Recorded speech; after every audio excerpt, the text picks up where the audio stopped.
Tapi ya itu sih yang aku belajar, kalau dimanapun kalian tinggal, kalau referensinya luas, itu akan membuat ya kreativitas, akan mendorong kita ke situ juga. Termasuk kegilaan dan satanis ya. Betul. Ya itu memang tapi inti terlalu bangsat kenapa sampai Makanya menyembah kambing.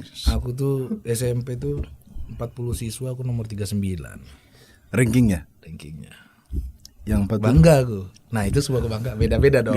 Itu aku bangga. Yes. Oh rebel ente. Mantap itu. Rebel Itu pun aku ngerasa anjir kenapa gak 40 bangsat gitu. Sekalian di bawah. Jadi aku emang suka. Sama sih sebenarnya. Tapi bedanya kita kamu gak ngasih tahu ke orang tua. Kalau aku pede ngasih tahu ke orang tua. Aku rebel. Aku 39. Aku 39. Ya karena aku ngerasa bapakku rektor gitu loh. Ya dulu belum rektor lah, masih ngajar orang segala macam. Aku pengen berseberangan aja sama bapakku. Demi berseberangan sama Demi bapak berseberangan. Bukan karena ente bodoh waktu itu, bukan? Sama juga. Ya bodoh juga. Justru gak jadi beban. Biasa kan anjir karena bapakku Enggak ada beban. Pendidikan ente harus pintar. Enggak ada juga. beban. Enggak ada beban. Aku banyak haters ibu-ibu di situ. Bangsat. Anaknya dirangkul, jangan temenan sama si Pras gitu. Tapi ente senang mendapatkan atensi itu. Senang aku. Ente... Ya sama, kita sama-sama suka diperhatikan. Ya, tapi aku sampai ke lingkungan sampai dibenci warga sih. Ya itulah kenapa aku gondrong, betato. Ya karena aku SMP temananku udah anak-anak kuliah gitu-gitu. Udah jauh permainannya, baca-baca buku satanik, memakan darah merpati, kelinci sebelum manggung.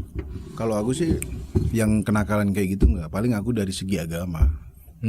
Yang sangat dulu aku bilang ke bapak aku nggak mau kuliah, mau jadi tukang bakso.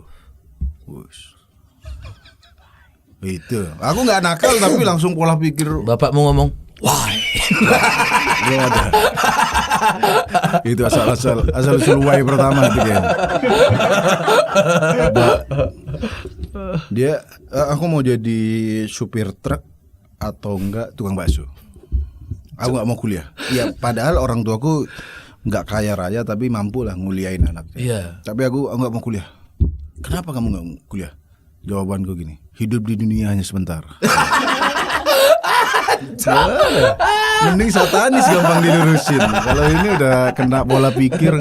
Itu pola pikir kamu kok bisa sampai ke situ? Jadi ada buku-buku sufistik istilahnya. Jadi udah baca itu? Udah baca cu. Bukuku tuh golongannya sufistik dan harusnya itu nggak dibaca anak seumuranku. Bahkan mungkin aku baca sekarang pun kalau nggak ada gurunya itu bisa salah juga. Pokoknya aku baca itu menganggap hidup di dunia ini sementara. Memang kan yang sementara. Tapi kayak buat apa kita kaya di dunia? Lebih baik apapun kerjaan kita, kita beribadah aja. Gitu. Bro, dulu aku aktivis tidak pacaran.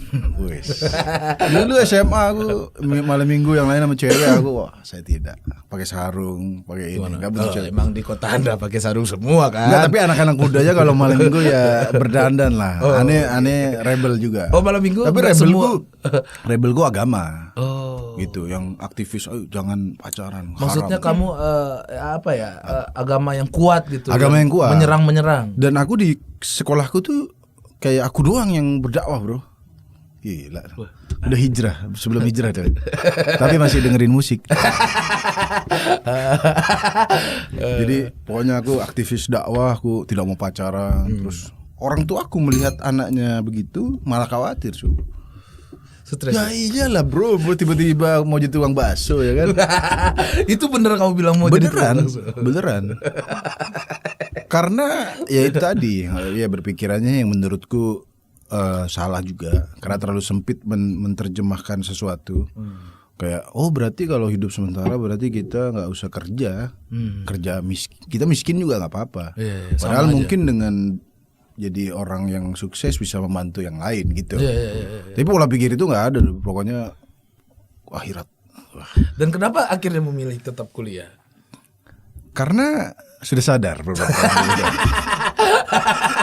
ya, karena itu pentingnya pertama membaca sesuatu yang lengkap.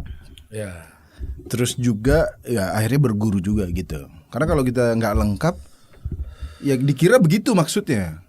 Terus ayat-ayat, terus hadis-hadis yang dibaca tuh dunia hanyalah permainan. Benar itu ada. Tapi kalau kita konteksnya adalah oh berarti kita nggak dunia sama sekali dong. Enggak. Buktinya Nabi Muhammad juga sahabat, juga bekerja juga. Ada sahabat, wah jadi dakwah nih. Deadwood UMKM. Tolong didengarkan ini ya. kerja penting juga. Gitu. Akhirnya oke ya salah di pola pikirnya gitu. Terus ya untungnya orang tuaku tuh nggak ngajar agama secara yang dia bahkan ada buku-buku agama tuh nggak langsung ini kamu harus agama seperti ini. Nggak ada. Bahkan dan ternyata itu lebih masuk. Karena aku sempat mikir, ini keluarganya keras nih sama agama. Karena Muslim ini waktu di zaman overacting kan kita bareng terus. Ya. Itu kalau dia telat sholat dia panik bro. Aku ingat itu. Yes. Iya kan. Pernah di Padang dia tidur di rumahku, bangunnya jam 8. Bangun. Wah, cuk. Oh, sholat subuh. Udah lewat, nggak apa-apa yang penting niat ya. Itu jangan ditiru karena itu kan ya sebangunnya gitu. Enggak, kalau orang tua aku tuh dia keras tapi nggak nyuruh. Jadi ini misalnya aku nggak terawih gitu, ketahuan nggak terawih. Aku ingat banget orang tua ibuku tuh bapakku mau mukul aku, ibuku ngelerai. Itu satu scene yang akan selalu ingat seumur hidup, Bang. Gara-gara aku nggak terawih, pas ditanya pas nginep di rumah sepupu terawih nggak? Kamu jujur jawab enggak? Nggak terawih. Mau dipukul Pak, cuma ibuku dilerai. Gitu. Nah itu scene yang nggak akan aku lupakan. Itu adalah sebuah gambaran bahwa bapakku mau nyampein pesan bahwa sholat itu penting gitu. Terus kalau aku sholat bercanda, misalnya ketawa-tawa gitu. Dikunci Pak di kamar dikunci gitu. Tapi untungnya aku menyerapnya itu adalah penegasan bahwa sholat penting gitu doh. Kan mungkin ada anak-anak yang dipukul. Iya. Aku setuju sih anak dipukul, tapi ada konteksnya. Betul. Gitu. Karena aku termasuk tumbuh yang dipukul juga, tapi outputnya adalah aku ngerti itu salah. Iya. Ya, itu ternyata tapi nggak semua orang ya. Ada orang tua yang anaknya salahnya dikit tapi digebukin yang sampai nggak masuk akal bro. Temenku bro, dia diikat di pohon sama bapaknya, disiram air, dikasih semut api itu bro. Bapaknya emang kelainan. Terus kadang digantung kakinya tuh. Di Madura itu udah setara CIA bro. Itu di Madura. Kalau teroris suruh ngaku itu digantung. Itu di Madura. Di Madura cuy. Kalah loh, Manehes aja nggak gitu. Di Madura lebih kejam. Keras juga. Ya maksudnya beberapa teman-teman yang dia berantem, terus anaknya dipukulin, kayak jadi samsak gitu. Biasanya outputnya jadi pendendam biasanya. Pendendam dan jadi ya pemarah atau dendam pada bapaknya. Kalau aku dulu dipukul cuy. Misalnya aku sakit, bilangnya sakit tapi ketambak gitu. Pulang-pulang dipukul. Tambaknya? Tambak kolam. itu tempat ikan. Oh iya, kolam ikan. Di sana sawah semua. Ada beras yang ngumpul ada nggak di Padang? Beras yang pulan. Oke, jadi gini. Lem Korea. Ya itu sih, aku menangkapnya saat aku dipukul nggak sekolah. Kita tahu salah. Dapatnya, oh berarti aku nggak boleh bolos gitu. Terus pas sholat bercanda dipukul, oh berarti aku sholat itu penting gitu. Ya. Tapi orang tuaku nggak pernah yang kamu harus sholat karena sholat ini nggak, udah dikasih paham doang. Belajar juga orang tuaku santai aja, nggak yang cuk sepupuku tuh cuk nilainya 999. Tapi kalau ke rumahnya belajar kamu nggak niat sekolah. Dia pinter karena terpaksa. Bukan, dia nilainya 99 tapi ibunya masih kamu nggak niat sekolah loh.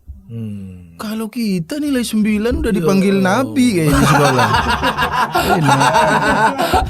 Aku juga raporku 4 olahraga 8, ibuku masih alhamdulillah. Kan olahraga bukan pelajaran utama, bro. Lumayan cuy ada olahraga. Berarti ibu yang penting anakku lincah gitu.